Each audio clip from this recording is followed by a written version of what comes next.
confirmed by Part 1 of these tax rates, Mr Chair. Stuart Nash. It is very kind of Craig Foss, actually, to be concerned about my career. And he said that he is concerned about my career. But, Mr Chair, I would say to Mr Foss, he should perhaps worry about his own career. With that sort of speech, Mr Chair, with that sort of attitude, Mr Foss's chances of holding the Tuki electorate have just diminished, let alone Mr Foss's chances of sitting in the same chair that the Minister's sitting in at the moment. Mr Foss, unfortunately, may never realise his ambitions of being a Cabinet Minister, because with this sort of budget, with that sort of speech and with that attitude, then I don't think that government has much longer to go. Mr Foss said, what is it with Labor's obsession about raising taxes? Well, I would turn this round. What is it with that government's obsession with cutting taxes to those who don't really need it? Now, we're talking about Part 1, we're talking about annual tax rates for 2011-2012 tax year, Mr Chair. These are the very same tax rates that saw someone on $1 million. Now, there are 650 New Zealanders that the IRD told me had a declarable income of $1 million. If you earned, well, not you, Mr Chair, if a taxpayer earned $1 million, then that person received a tax cut of $1,000 a week. $1,000 a week in the hand extra. Now, Mr Chair, if you were on the median wage in Napier, you got about $5 a week. You got about $5 a week. And the fact of the matter is that Mr Foss, the government, they trumpet the fact that 72% of New Zealanders are on one of the lowest tax rates. Now, I have to ask, is it really a fact to trumpet that we are such a low-wage economy that the vast majority of our taxpayers are on a low tax rate? I actually don't think that's anything to be proud of at all. In fact, I think that is quite shameful, the fact that so many of our workers are on such a low rate of tax. Goodness me, I would have thought that the aim of any government is to drive wages up, because through increased productivity, increased wages, increased growth, the economy is going to grow, the people are going to be better off. But no, it's a point of competitive advantage when we've got a low-wage economy. But do you know, Pete Hodgson nailed this. Pete Hodgson nailed this, and it was confirmed by John Hayes. It was confirmed by John Hayes. Because what Pete Hodgson said is that he is better off under this tax cut, under these rates that we're debating in Part 3. And you know what John Hayes said? Put it in KiwiSaver, or save it. And do you know what? That is the problem we have got. That is the problem we have got at the moment, Mr Chair, that the tax cuts that were implemented last year, the rates that we are debating in Part 3 at the moment, had absolutely no positive effect on this economy. And this is Keynesian Economics 101. What it says, if you give tax cuts to the very wealthy in times of recession, what they will do is save it. They will not spend it. Where, Mr Chair, if you give tax cuts to those who really need it, those who are really struggling, then they will spend them. Then they will spend those tax cuts, and that will help drive economic growth in this country. And that is what we need at the moment, Mr Chair. This is what we need. Economic growth.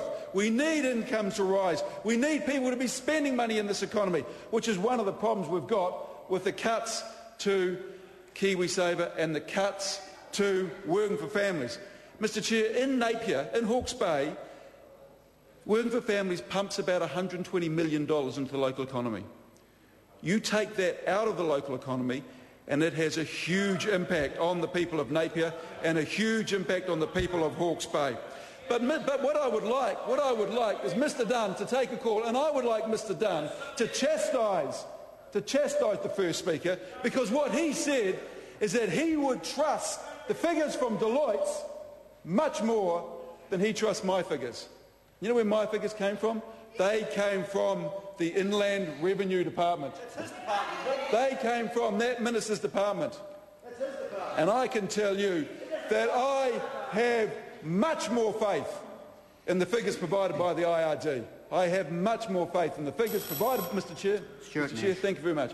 I have much more faith in the figures provided by the IRD than I do the figures provided by Deloitte. In the Finance and Expenditure Select Committee, we hear a lot from the IRD because there are a lot of tax bills go through Finance and Expenditure, and my experience of the IRD is they do a very good job. The figures that the IRD provides are first class.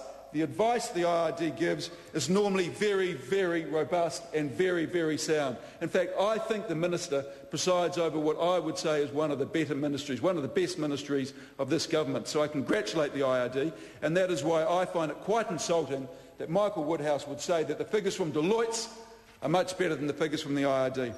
In fact, when I look at the figures from the IRD with regard to this budget, Mr Chair, I have some grave concerns about the fundamental premise of the figures provided by Mr Key and Mr English yesterday. And why?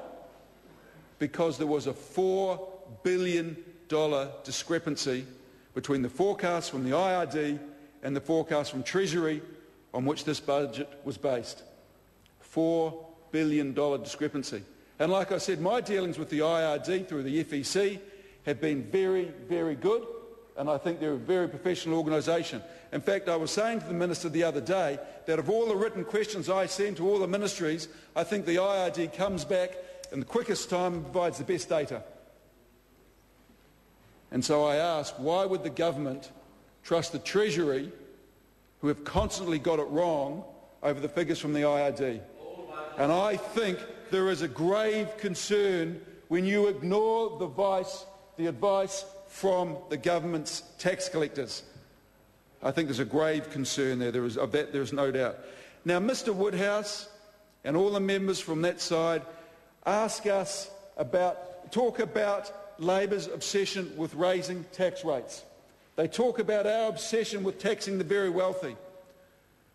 Well, what I would say is it's called a progressive tax system.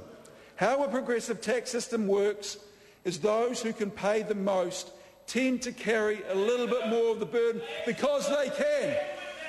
This is exactly the same sort of system as they have in Australia, exactly the same sort of system as they have in the United Kingdom, as in the United States. In fact, in every single OECD and developed country in the world has a progressive tax system. And as Pete Hodgson said, our top tax rate is one of the lowest in the OECD. It's one of the lowest in the world. In fact, Australia's top tax rate is 45%. And ours is 33%. The Australians did not give $1,000 a week to someone who earns $1 million. I think that was actually quite reprehensible. And when John Key asked about it, he gave that classic, very wealthy man's response, well, I earn so much, so why should I have to pay so much? Well, we really only asked him to pay 39%. That's all he was paying. He was still getting 71% of everything he earned in his back pocket. Sorry, 61% of everything he earned in his back pocket. Goodness me, was that too much to ask? It's called a progressive tax system, Mr. Bennett, and that is what is the foundation of our tax system. But I must admit, when I read this budget, I wondered if in fact the government wasn't going to put up the business tax rate. Because what it says here, we'll look at page 55, and I quote, consistent with a broad-based low-rate tax system that raises revenue in most efficient manner to support the medium-term goal of reducing and aligning personal, trust and company tax rate at a maximum of 30%. Is the government planning on raising the tax rate? One thing that Mr Cunliffe said is Labor would not raise the company tax rate. And yet it says in the government's budget document that it's planning on raising the company tax rate to 30%. Now, is there going to be an announcement made on that? Mr Dunn, could you perhaps stand up and just say, is there a plan to raise the company tax rate to 30%, as it says on page 55 in the budget documents? Because if they're going to, I think Business New Zealand deserve to know. Because I must admit, if you look at the business commentary on this budget, they have come out very strongly against this budget. In fact, what business have said is that this is not a budget that will promote growth. This is not a budget that will promote efficiency. In fact, Matthew Hooton, and you could hardly call Matthew Hooton left-wing. The Honourable Peter